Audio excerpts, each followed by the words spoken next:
आप देख रहे हैं अमेज नाउ। नमस्कार, मैं हूं अरविंद श्रीवास्तव। आज हम हाजिर हैं बजट पर तमाम प्रतिक्रियाओं को लेकर। स्वतंत्रता के बाद से देश की संसद में पेश किए जाने वाला पहला ऐतिहासिक पेपरलेस वित्तीय बजट सोमवार को आ चुका है। तमाम विपक्षी पार्टियों और राजनीतिक गलियारों में हलचल है। देश प्रदेश की जनता में भी तमाम प्रतिक्रियाएं हैं। हमने राजनीतिक गलियारों को छोड़ते हुए कोशिश की है समाज के विभिन्न वर्गों से उन बजट पर उनकी प्रतिक्रिया जानने की।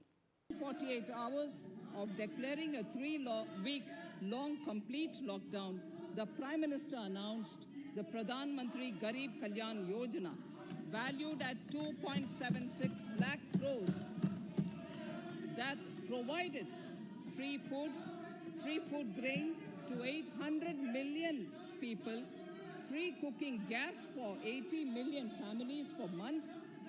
सर्राफा व्यापारियों के मन में क्या चल रहा है? कस्टम ड्यूटी घटी या नहीं? कैश लिमिट बढ़ी या नहीं? आइए देखते हैं। सरकार का यह अच्छा कदम है। कस्टम ड्यूटी 12.5% से घटाकर 7.5% की गई है, लेकिन जो हम लोग की कैश लिमिट की डिमांड थी उसे ध्यान में नहीं रखा गया है। जो 2 लाख से 5 लाख का हमने डिमांड किया था, उसके बाद परचेज़ में 10,000 की लिमिट को बढ़ाकर 50,000 की बात हुई थी, उस पर ध्यान नहीं दिया गया है। लेकिन फिर भी ओवरऑल मिला के बजट अच्छा है। लॉकडाउन में समूचा व्यापार पूरी तरह प्रभावित रहा है। कपड़ा व्यापार भी उसमें एक है।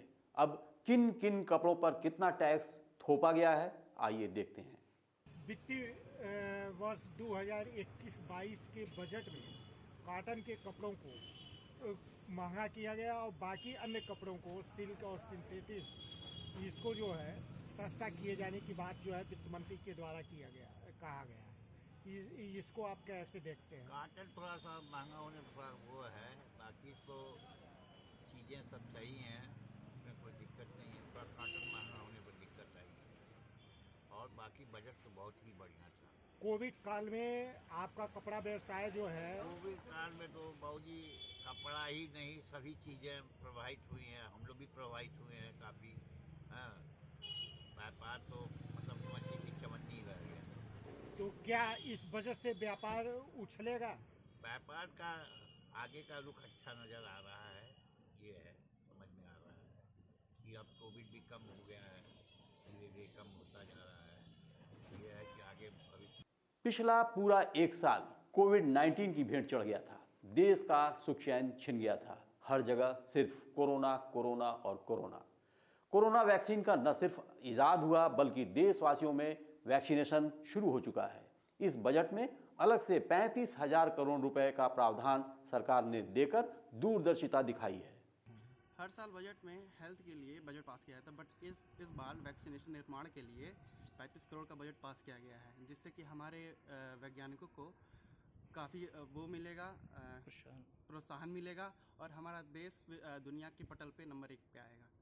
इस बार पेश किया गया बजट मध्यम वर्गीय समाज के लिए कितना लाभप्रद है, कितना दुष्कर है, आइए देखते हैं। जी हाँ, कल बजट जो प्रस्तुत हुआ बहुत ही संतुलित बजट प्रस्तुत हुआ। अभी तक क्या है कि पूंजीपति केवल राज्य कर रहे थे, जीडीपी नीचे गिरा हुआ था, निफ्टी ऊपर गया और इसकी वजह से मध्यम वर्ग और जो निचले स्तर के वर्ग हैं वह भी ऊपर बढ़े। संतुलित बजट है, सबको लाभ होगा।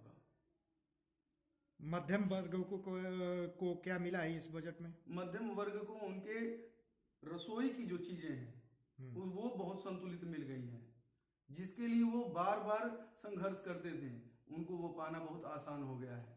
अगर मध्यम वर्ग का रसोई, निचले स्तर वर्ग का रसोई चलता रहे, वह परिवार सुखी रहेगा। मैं इस बजट से बहुत ही संतुष्ट हूँ। युवा वर्ग अपनी पढ़ाई और रोजगार के बाबत बहुत चिंतित है। बजट में क्या तलाश रहा था, क्या पाया, आइए इसे भी देखते हैं। क्योंकि इस बार का जो बजट पेश हुआ है उसमें यूथ के लिए एक अच्छा सुनहरा अवसर मिल रहा है, क्योंकि इसमें रोजगार पर विशेष फोकस किया गया है और इसके लिए वित्त मंत्री द्वारा बहुत सारे जो इंफ्रास्ट्रक्चर हैं उनको क्रिएट करने के लिए बहुत सारे पैसे अलॉट किए गए हैं। फिर उसके बाद से अगर मान लीजिए कि कोई व्यापार शुरू होता है, कोई कंपनी इस्टेब्लिश होती है तो वहाँ से रोजगार मिलेगा। तो बढ़ती हुई जनसंख्या को कहीं ना कहीं एक तरह से ये रोजगार के अवसर उपलब्ध कराएंगे। शिक्षा के क्षेत्र में निजीकरण जी आप किस नज़र से देख रहे हैं? सर, शिक्षा के क्षेत्र में जो निजीकरण है, अगर उसको देखा जाए तो जो पब्लिक है, जो पब्लिक सेक्टर है, उससे थोड़ा सा डिफरेंट है। जैसे वहाँ पे जो मतलब जो संसाधन है, कहीं ना कहीं उनकी अच्छी व्यवस्था है और कहीं ना कहीं यहाँ पे थोड़ी उसकी कमी हो जाती है। तो इन सब चीज़ों को लेकर के अगर हम सुधार करें तो जो हमारा पब्लिक सेक्टर है वो भी निजीकरण की तुलना में आ जाएगा। महिलाओं का स्वर्ण आभूषणों के प्रति जितना लगाव होता है, किचन पर उतना ही कमांड भी। तो आइए देखते हैं इस बजट में महिलाओं के लिए क्या है, क्या वो सोच रही हैं।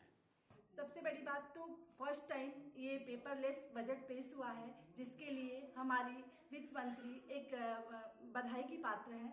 और कहा जाए तो वो खुद एक महिला हैं और हम सभी महिलाएं उनसे कहीं ना कहीं ये उम्मीद करते हैं कि हमारे किचन का बजट वो अपने बजट में ज़रूर सुधारने की कोशिश की होंगी, कहीं भी बिगड़े ना और रसोई गैस किसी भी किल्लत ना आए।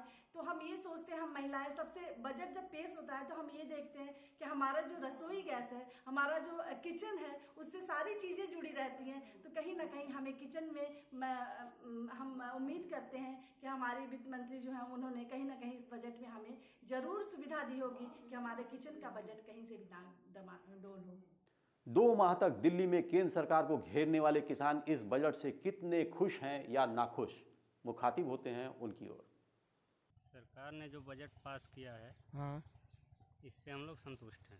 हाँ और ये डीजल पेट्रोल का दाम बढ़ा देने से हम लोगों का नुकसान ज़्यादा हो रहा है। इसलिए नुकसान हो रहा है कि डीजल के बढ़ जाने से पानी चलाने में कठिनाई हो रही है और पेट्रोल से छोटा ट्रैक्टर हम लोग चलाते हैं तो वो भी महंगा हो गया है। और इस वजह से जहां हम 1 एकड़ जुताई करते थे, अब 1 बीघा भी नहीं कर पाते हैं।